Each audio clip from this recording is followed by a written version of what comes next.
हंगामा न्यूज में आपका स्वागत है। जहाजपुर अग्रवाल भवन परिसर में गुरुवार को ब्लॉक स्तरीय कांग्रेस की एक महत्वपूर्ण बैठक आयोजित हुई, जिसमें कांग्रेस के राष्ट्रीय सचिव एवं राजस्थान प्रभारी धीरज गुर्जर मुख्य अतिथि के रूप में उपस्थित रहे। इस बैठक का उद्देश्य न सिर्फ संगठन को जमीनी स्तर पर मजबूत करना था, बल्कि क्षेत्र में व्याप्त समस्याओं, कार्यकर्ताओं की उपेक्षा और जनप्रतिनिधियों की निष्क्रियता पर भी गंभीर चिंतन करना रहा। बैठक में बड़ी संख्या में कांग्रेस कार्यकर्ता और स्थानीय नेता शामिल हुए, जिन्होंने खुलकर अपनी बात रखी और क्षेत्र की समस्याओं से अवगत कराया। कार्यकर्ताओं ने बताया कि जनता लंबे समय से पंचायत परिसीमन में हुए अन्याय, भ्रष्टाचार, प्रशासनिक लापरवाही और मूलभूत सुविधाओं के अभाव से परेशान है, लेकिन चुने हुए जनप्रतिनिधियों की ओर से कोई सार्थक प्रयास नहीं किया जा रहा। इस पर धीरज गुर्जर ने कहा कि अब जनता को परेशान होने की जरूरत नहीं है। कांग्रेस पार्टी हर पीड़ित को न्याय दिलाने के लिए पूरी ताकत से मैदान में उतरेगी। उन्होंने ऐलान किया कि पंचायत परिसीमन में हुए अन्याय और क्षेत्र में फैले भ्रष्टाचार के विरुद्ध बड़ा जन आंदोलन खड़ा किया जाएगा।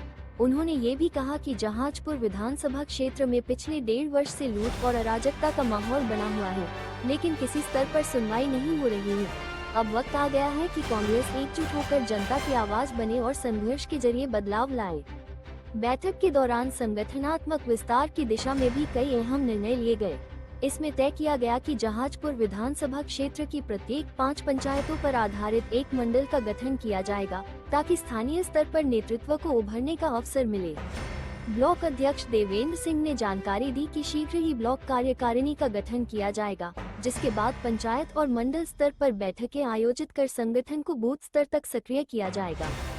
बैठक में कांग्रेस के विधानसभा प्रभारी मुरली बोली, बाबूलाल मीणा, दीपक गुर्जर, मुकेश जाट, शंकर गुर्जर, देव गुर्जर, पृथ्वीराज मीणा, अजीत मीणा, वीरेंद्र मीणा, प्रभुलाल मीणा, सालकराम मीणा, प्रदीप सुवालका, अफसर मीणा, सांवरिया धाकर, अनिल उपाध्याय, अरविंद मीणा, अशोक जाट, गजेंद्र जाट, बाबूलाल खटीक सहित कई सक्रिय कार्यकर्ता मौजूद रहे। हालांकि इस बैठक से मुस्लिम समाज के नेताओं और पार्षदों की अनुपस्थिति चर्चा का विषय बनी रही। इस दूरी को स्थानीय सियासत में एक संदेश के रूप में देखा जा रहा है, जिससे ये संकेत मिलते हैं कि पार्टी को सभी वर्गों के साथ समन्वय स्थापित करने की आवश्यकता है। कुल मिलाकर ये बैठक कांग्रेस संगठन के भीतर नए उत्साह और ऊर्जा का संचार करती दिखाई दी। यदि लिए गए निर्णयों को धरातल पर प्रभावी ढंग से लागू किया गया, तो ये बैठक संगठन के पुनर्गठन और जनता के विश्वास की पुनः स्थापना की दिशा में मील का पत्थर साबित हो सकती है। हंगामा न्यूज संवाददाता की रिपोर्ट, जहाजपुर से।